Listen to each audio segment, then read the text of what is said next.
45ویں آیت میں لکھا ہے 45th ورس، اور دوپہر سے لے کر تیسرے پہر تک تمام ملک میں اندھیرا چھایا رہا۔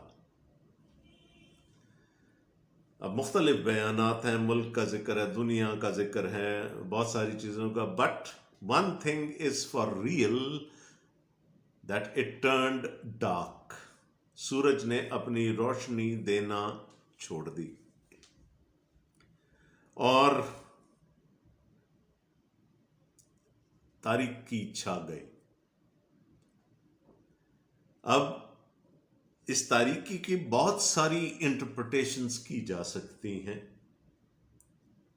یہ کہا جا سکتا ہے کہ جی یہ چونکہ ایک ایسا المیہ تھا کہ جس کو شاید لوگ نہ برداشت کر پاتے، اس لیے تاریکی چھا گئی، یا یہ چونکہ گناہ کی عدالت ہونے جا رہی تھی اس لیے تاریکی چھا گئی۔ یقیناً گناہ کی عدالت ہونے جا رہی ہے وہاں پر، لیکن اس کو تھوڑا سا ہم پرانے عہد نامہ کے ساتھ ریلیٹ کرنے کی کوشش کرتے ہیں۔ آپ کو یاد ہوگا کہ خدا نے بنی اسرائیل پر نہیں، جب وہ ملک مصر میں تھے تو مصر پر 10 آفات نازل کی تھی، اور 10ویں آفت جو پیلوٹوں کو مار ڈالنے کی آفت تھی وہ رات کے اندھیرے میں ہوئی تھی، اور اسی کے ساتھ بنی اسرائیل کے پیلوٹے بچ گئے اور بنی اسرائیل ملک مصر سے نکل بھی آئے، یعنی ان کی مخلصی ہو گئی، ریڈیمشن ہو گئی۔ اور اس سے پہلے اس سے ایک آفت پہلے 3 دن تک پورے ملک پر اندھیرا چھایا رہا۔ اور یہ اندھیرا کیوں تھا؟ یہ اندھیرا اس لیے تھا کہ خدا خود مصریوں کی عدالت کرنے کے لیے اور اپنے لوگوں کو چھڑانے کے لیے اترنے والا تھا۔ اندھیرا خدا سے دوری کا نشان نہیں ہے، اندھیرا خدا کی موجودگی کا، اس کی پریزنس کا نشان ہے، لیکن کب؟ جب وہ عدالت کرتا ہے۔ اور عدالت اگر ہم اس کے flip side of the coin دیکھیں تو اس میں ریڈیمشن بھی ہوتی ہے، خدا کے لوگوں کا فدیہ، ان کی نجات، ان کی مخلصی بھی چھپی ہوتی ہے۔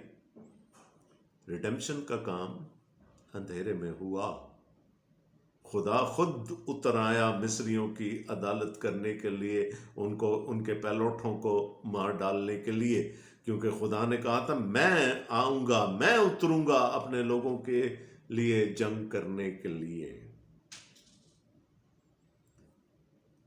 اکثر نبوتیں جو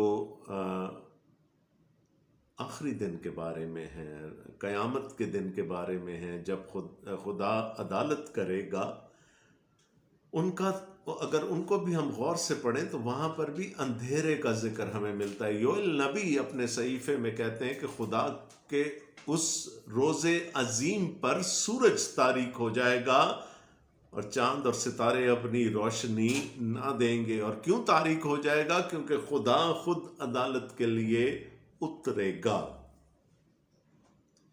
تو اندھیرا خدا سے دوری کا نشان نہیں ہے۔ ہاں، اکثر ہم اندھیرے کو گناہ کی علامت کے طور پر ضرور لیتے ہیں، لیکن ایسا اندھیرا جس میں خدا خود اتر آتا ہے عدالت کرنے کے لیے، وہاں پر خدا خود موجود ہوتا ہے۔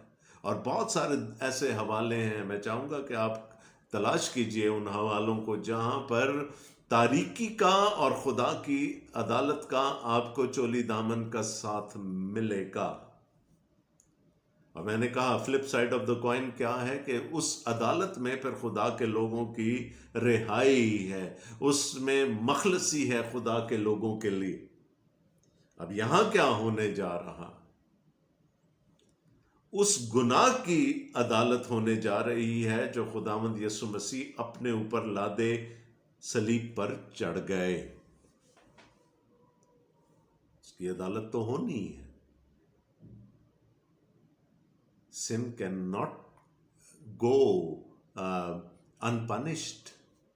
عدالت تو ہونی ہے، اور عدالت کون کرے گا؟ عدالت خدا کرے گا.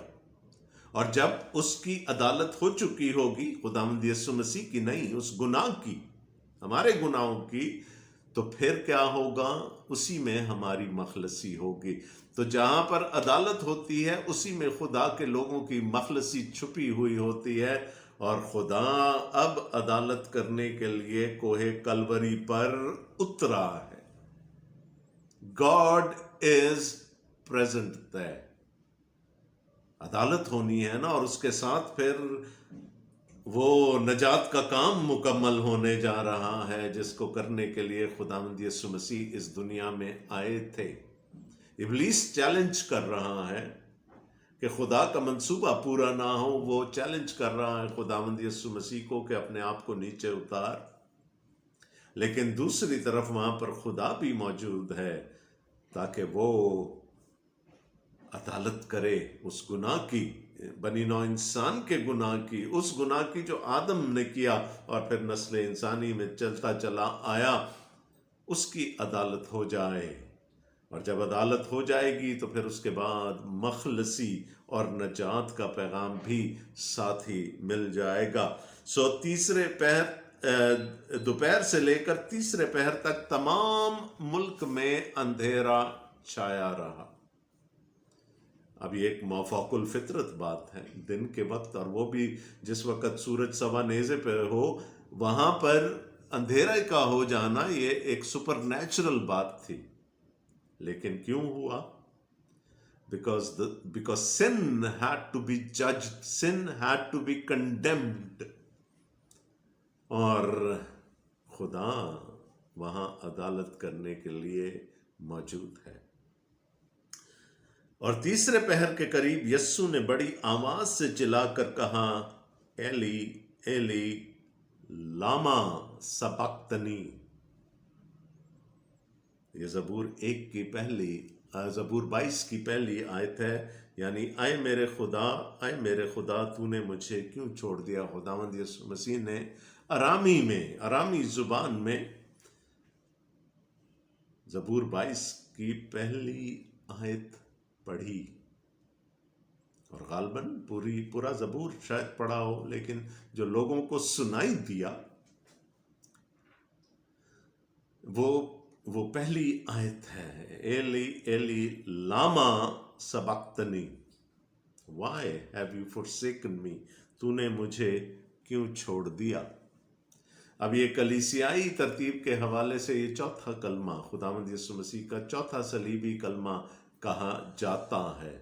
انگریزی میں ہم اس کو کرائے آف ڈیریلیکشن کہتے ہیں، اور کچھ مفسرین کہتے ہیں یہ اس دکھ کی کنٹینویشن ہے، اس تکلیف کی کنٹینویشن ہے جو گتسمنی باغ میں شروع ہو چکا تھا، جہاں پر خداوند یسوع مسیح نے نہایت کرب کی حالت میں 3 دفعہ یہ دعا کی تھی کہ ہو سکے تو یہ پیالہ مجھ پر سے ٹل جائے.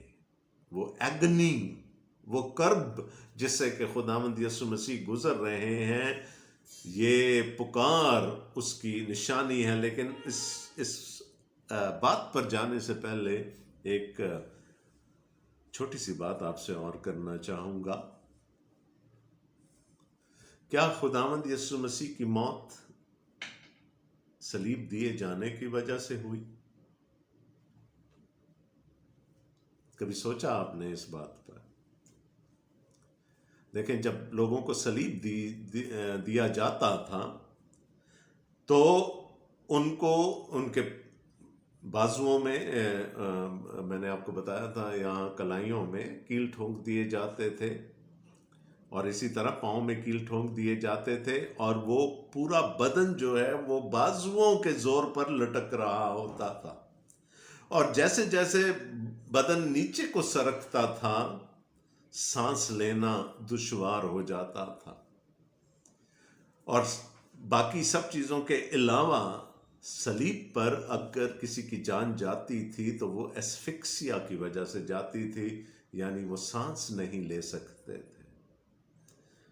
وہ پاؤں پر زور ڈال کر تھوڑی دیر کے لیے اوپر آتے تھے شروع میں جب طاقت ہوتی تھی، اور پھر وہ آہستہ آہستہ سرکنا شروع کر دیتے تھے، اور جب وہ بازوؤں کے زور پر وہ بدن سلیب پر لٹک رہا ہوتا تھا، تو آہستہ آہستہ بدن میں آکسیجن کی کمی ہونا شروع ہو جاتی تھی، انٹل وہ ٹائم آتا تھا کہ بالکل سانس نہیں لے سکتا تھا وہ شخص، اور وہ اسفکسیا سے یعنی سانس بند ہو جانے کی وجہ سے ڈیتھ ہوتی تھی۔ ایسے میں چلانا تو دور کی بات، شاید ہی کوئی سرگوشی بھی کر سکتا ہو۔ ظاہر ہے جب آپ کو سانس پوری طرح نہیں آ رہا تو آپ کیسے چلائیں گے؟ ناممکن سی بات ہے۔ اور یہاں 2 دفعہ متی اس بات پر زور دیتے ہیں، بڑی آواز سے چلا کر۔ اس کا مطلب ہے کہ خداوند یسوع مسیح کی موت صلیب دیے جانے کی وجہ سے نہیں ہوئی، ادروائز ان میں اتنی طاقت ہی نہ ہوتی کہ وہ چلا سکتے۔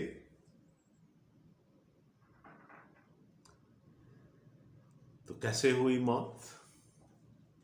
خدا کا کلام ہمیں اس کا جواب دیتا ہے، میرے اور آپ کے گناہ، نسل انسانی کے گناہوں کی وجہ سے ان کی جان گئی۔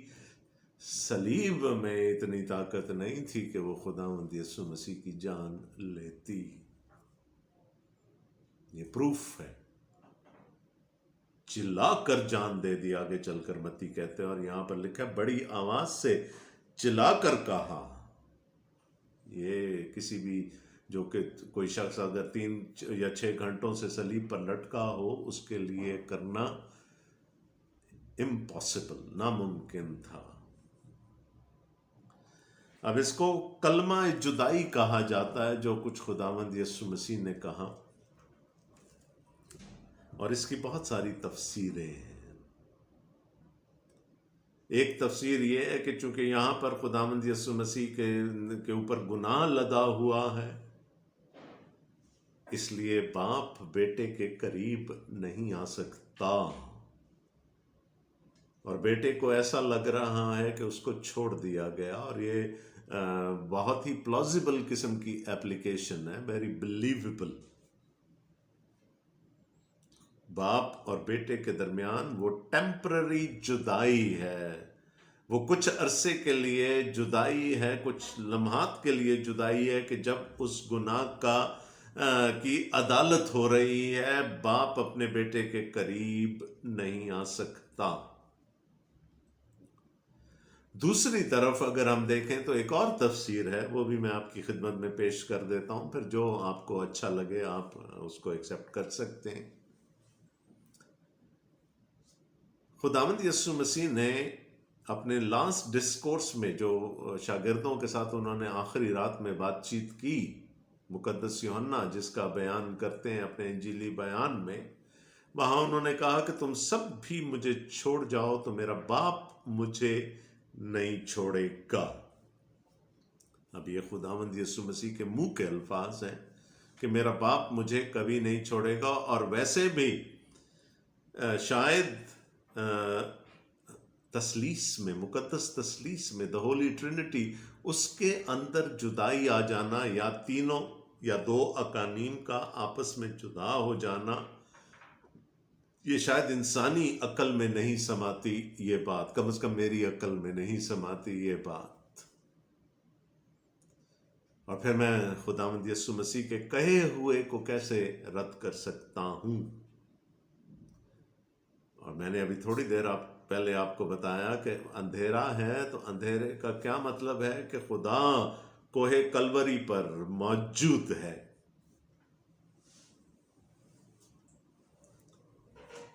تو یہ کیوں کہا خداوند یسوع مسیح نے کہ اے میرے خدا، اے میرے خدا، تو نے مجھے کیوں چھوڑ دیا؟ یاد رہے یہ الفاظ خداوند یسوع مسیح کے نہیں ہیں، یہ داؤد کے ہیں، اور داؤد اپنا 22واں زبور اسی آیت سے شروع کرتا ہے۔ اور ہمیں معلوم ہے داؤد کی زندگی کہ اس کی بادشاہ بننے کے لیے وہ مسیح ہو چکا ہے، تو بھی وہ ساؤل سے بھاگتا پھر رہا ہے، اپنی جان بچاتا پھر رہا ہے. بہت دفعہ موت کو اس نے آنکھوں میں آنکھیں ڈال کر دیکھا اور پھر بھی خدا نے اس کو بچا لیا. مسا ہو چکا ہے لیکن ابھی تک تخت پر نہیں بیٹھا. اور کئی دفعہ اس کے اندر سے یہ آواز اٹھی جس کو اس نے تحریر کیا. اس کو ایسا لگا زندگی میں کسی مقام پر کہ میرے خدا نے مجھے چھوڑ دیا ہے، اور وہ چلا اٹھا، اے میرے خدا، اے میرے خدا، تو نے مجھے کیوں چھوڑ دیا. اب یہاں پر دیکھیں، اب ذرا تھوڑا سا کانٹیکسٹ میں چلتے ہیں، پیچھے چلتے ہیں، سیاق و سباق کو دیکھتے ہیں. سیاق و سباق کیا ہے کہ خداوند یسوع مسیح کے مسیح ہونے کو چیلنج کیا جا رہا ہے، اس پر انگلیاں اٹھائی جا رہی ہیں. اگر تو خدا کا بیٹا ہے، اگر تو مسیح ہے تو نیچے اتر آ. اس کو یہ کہا جا رہا ہے کہ وہ اپنی ڈیوینٹی کو پروف کرے، اپنے کرائسٹ ہوڈ کو پروف کرے، اپنے مسیح ہونے کو پروف کرے. اور بار بار کہا جا رہا ہے. اور دوسرے الفاظ میں وہ کیا کہنا چاہ رہے تھے کہ یہ مسیح نہیں ہو سکتا. صلیب پر لٹکا ہوا ایک شخص کیسے خدا کا مسیح ہو سکتا ہے؟ یہ تو اپنے آپ کو نہیں بچا سکتا، تو یہ بنی اسرائیل کو کیا بچائے گا؟ تو سوچا کیا جا رہا ہے کہ یہ صلیب پر لٹکا ہوا شخص جو کہ اپنے آپ کو مسیح کہتا تھا، مسیح ہونے کا دعویٰ کرتا تھا، یہ مسیح نہیں ہو سکتا. اور اچانک صلیب پر سے ایک آواز آتی ہے، زور سے چلانے کی آواز آتی ہے، ایلی ایلی لاما سبقتنی.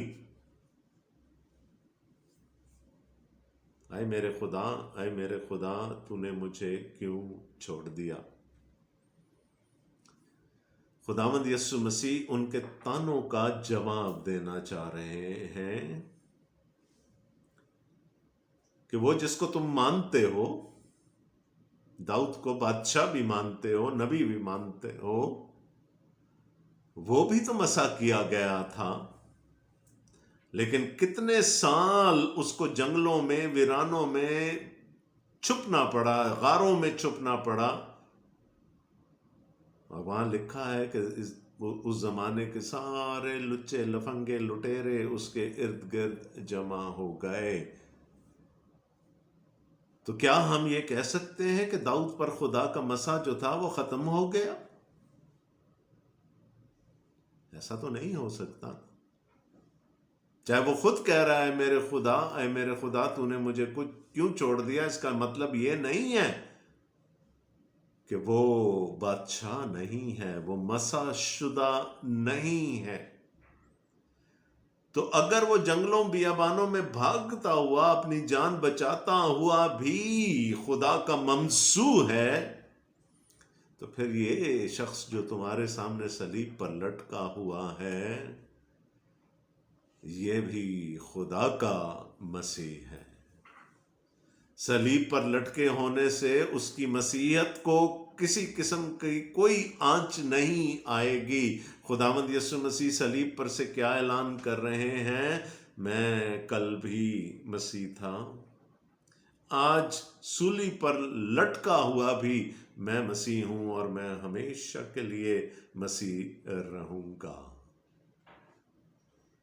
تو خداوند یسوع مسیح لوگوں کے تانوں کا جواب دینے کی کوشش کر رہے ہیں کہ اگر داؤد نے یہ کہا تھا کہ اے میرے خدا، اے میرے خدا، تو نے مجھے کیوں چھوڑ دیا، تو اس کا یہ مطلب نہیں ہے کہ اس کا مسیح ضائع ہو گیا تھا.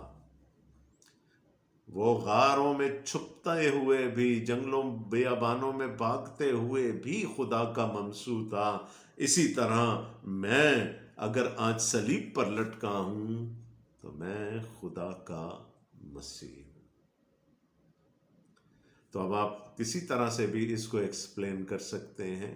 ٹیکسچولی جائیں گے تو شاید یہ دوسری والی ایکسپلینیشن آپ کو زیادہ بہتر لگے.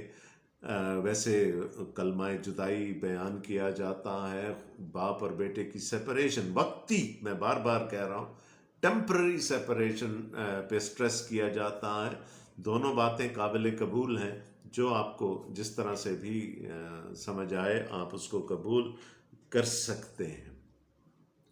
اب یہ تو خداوند یسوع مسیح نے کہا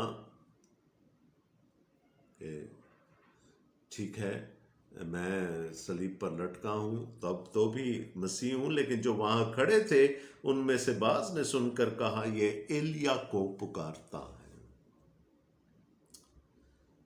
پرانے عہد نامہ کی پیش گوئیاں، خاص کر ملاکی نبی کی پیش گوئی کہ جب خدا کا مسیح آئے گا، خدا خود آئے گا تو ایلیا اس کے آگے راہ تیار کرنے کو آئے گا۔ تو یسوع نے تو ایلی ایلی کہا تھا، لوگوں نے سمجھا شاید یہ ایلیا کو پکارتا ہے، اور ویسے بھی فسح میں خاص طور پر لوگ ایلیا کے آنے کا انتظار کرتے تھے۔ اس کے لیے ایک پیالہ مے کا کھڑکی میں رکھا جاتا تھا کہ اگر ایلیا آ گیا تو اس کے پینے کے لیے وہاں پر میں موجود ہو۔ انہوں نے کہا شاید یہ اپنے بچانے کے لیے، یعنی دیکھیں تانے جو چل رہے تھے، اترا خدا سے کہے وہ تجھے بری کر دے گا، تجھے صلیب پر سے اتار لے گا۔ تو لوگوں نے کہا یہ ایلیا کو پکار رہا ہے کہ ایلیا اس کی مدد کو آئے اور اس کو صلیب پر سے اتارے۔ اور فوراً ان میں سے ایک شخص دوڑا اور اسپنج لے کر سرکہ میں ڈبویا اور سرکنڈے پر رکھ کر اسے چسایا۔ مگر باقیوں نے کہا ٹھہر جاؤ، دیکھے تو ایلیا اسے بچانے آتا ہے یا نہیں۔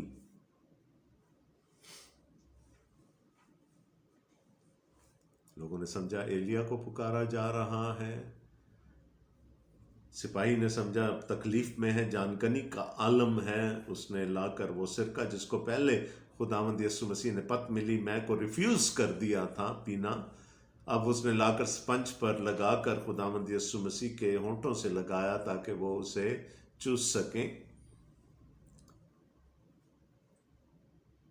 اب دیکھیں دھیان کدھر، خداوند یسوع مسیح کہنا کیا چاہ رہے تھے، سمجھا کیا گیا، وہ یہ سمجھے کہ وہ ایلیا کو پکار رہا ہے کہ وہ آ کر اسے چھڑائے۔ کہا نہیں نہیں نہیں کچھ نہیں کرو اس وقت، بی سٹل، دیکھتے ہیں ایلیا آتا ہے یا نہیں۔ اب یہاں پر بھی پیش گوئیاں پوری ہو رہی ہیں، پرانے عہد کی باتیں پوری ہو رہی ہیں۔ کیوں خداوند یسوع مسیح کو سرکہ جو تھا وہ پلایا گیا، وہ جو میں نے آپ کو بتایا تھا تھوڑا سا اینستھیٹک یا سیڈیٹو پت ملی میں جس کو کہتے تھے، وہ خداوند یسوع مسیح کے ہونٹوں سے لگایا گیا، اور یہ ہونا ضرور تھا۔ گنتی کی کتاب اور اس کے 9 باب میں ہم پڑھتے ہیں کہ فسح کے لیے 3 چیزوں کا ہونا بہت ضروری تھا: بے خمیری روٹی، برا اور اس کا گوشت، اور تیسری چیز کڑوے ساگ پات۔ دکھوں کی نشانی کے طور پر کڑوی سبزیاں کھائی جاتی تھیں اس رات۔ اب خداوند یسوع مسیح نے تو بڑا کلیئرلی کہہ دیا تھا نا، زندگی کی روٹی میں ہوں، تو روٹی تو وہ ہے صلیب پر۔ خدا کا برہ بھی ہے وہ بھی صلیب پر اسی کی ذات میں ہے۔ ایک چیز کی کمی رہ گئی تھی، وہ کڑوا ساگ پات وہاں نہیں تھا، اور اگر کڑوا ساگ پات اس سیڈر میں شامل نہ ہوتا، سیڈر میں جو اس کی ترتیب تھی فسح کی خدا کے کلام کے مطابق، تو پھر فسح مکمل نہیں ہو سکتی تھی۔ تو یہ کڑوا سرکہ، یہ کڑوی میں خداوند یسوع مسیح کے ہونٹوں سے لگائی گئی تاکہ وہ تیسرا ایلیمنٹ بھی وہاں پر پورا ہو جائے۔ تو جگہ جگہ خدا کے کلام کی باتیں، وہ پروسیجرز، وہ سیڈرز، وہ پروسیسز، وہ ساری چیزیں پوری ہو رہی ہیں۔ اور لکھا ہے یسوع نے پھر بڑی آواز سے چلا کر جان دے دی۔ اگین 2 دفعہ، جو کہ صلیب پر لٹکے ہوئے کسی شخص کے لیے کچھ گھنٹوں کے بعد یہ ناممکن تھا۔ تو خداوند یسوع مسیح کی جان تسلیب کی وجہ سے نہیں گئی۔ سوچا تو یہ تھا کہ آج آپ کو باب کے آخر تک لے جاؤں گا، لیکن یہ بڑی امپورٹنٹ باتیں تھیں جن پر وقت گزر گیا۔